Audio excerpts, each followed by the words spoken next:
The first time he knocked, I thought it was just the wind. The second time, I realized someone was at my door at 2 in the morning. I lived in a small town outside of Akron, Ohio, back in 2014. I just graduated college, broke, and was renting this crappy one-bedroom on the edge of town.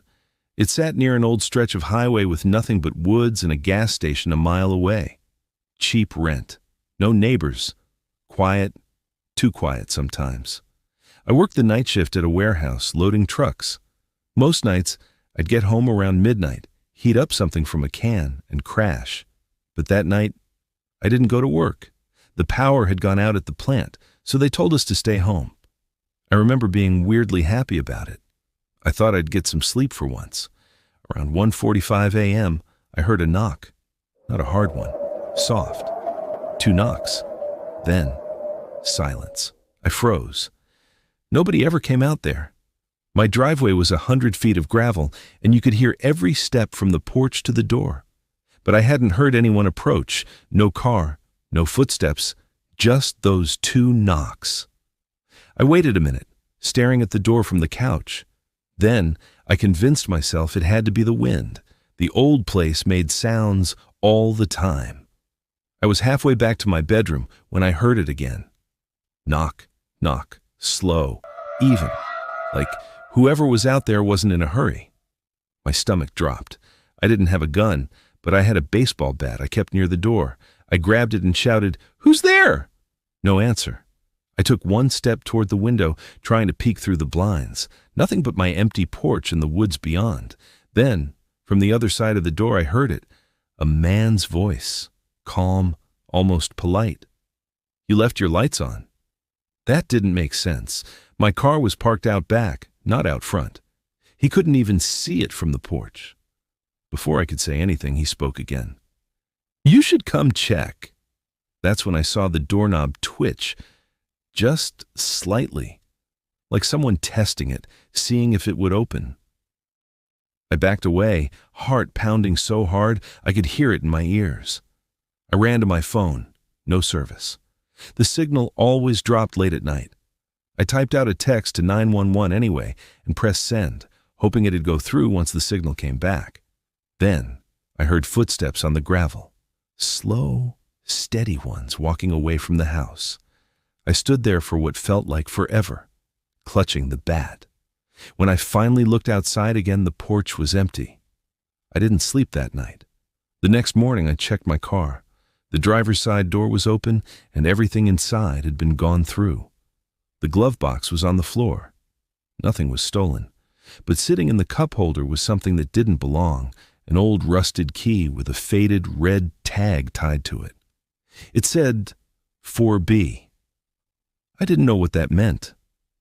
A few days later, I went to work and told a guy on my shift what happened, and he just laughed and said it sounded like some meth head trying to break in. But then he went quiet and asked, "You live off Route 18, right?" When I said yes, he nodded slowly. "Man, they found a woman out there last week, about a mile from your place. She'd been gone for days." I didn't believe him at first. I thought he was just screwing with me.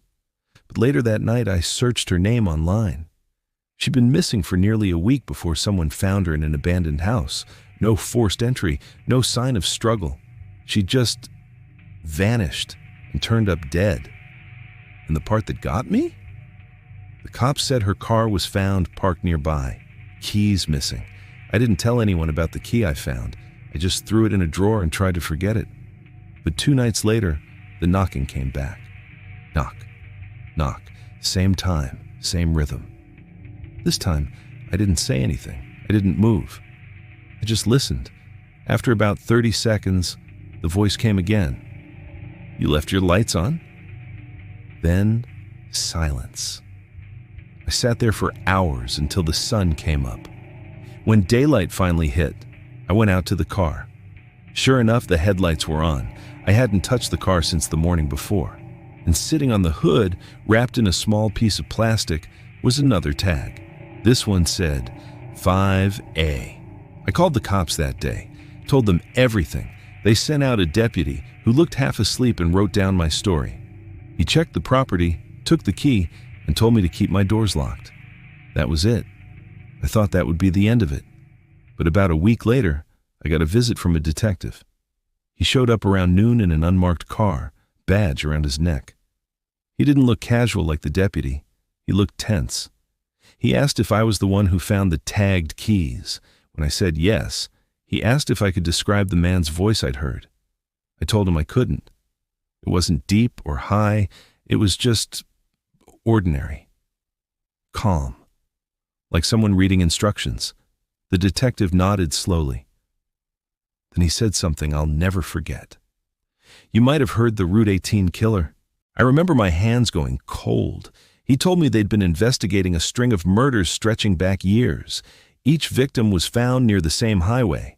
No signs of forced entry, no stolen items. But every scene had one thing in common: a key with a red tag left somewhere near the body. The numbers on the tags matched the order of his victims. The last confirmed tag they had recovered was 3C. The ones I found, 4B and 5A, were new.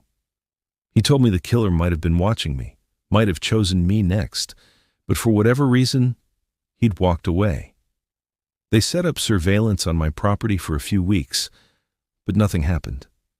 Eventually, the investigation went cold again, just like all the others. I moved out a month later, left Ohio completely. For years, I tried not to think about it, but sometimes I still wake up at night certain I've heard it again. Knock, knock, 2 soft knocks, then silence. And every time I tell myself it's just the wind, but deep down, I know better. Because the Route 18 killer was never caught. And the last tag they found in his collection was left in a motel room 3 states away. It said 6C. And when I read that report online, I realized something. The motel was right off the same highway I take to work now. This has been Forensic Shade Stories, where truth hides in the dark and every shadow tells a story. If this story kept you up tonight, don't forget to like, subscribe, and share your thoughts in the comments below. Because sometimes the scariest stories aren't legends, they're warnings.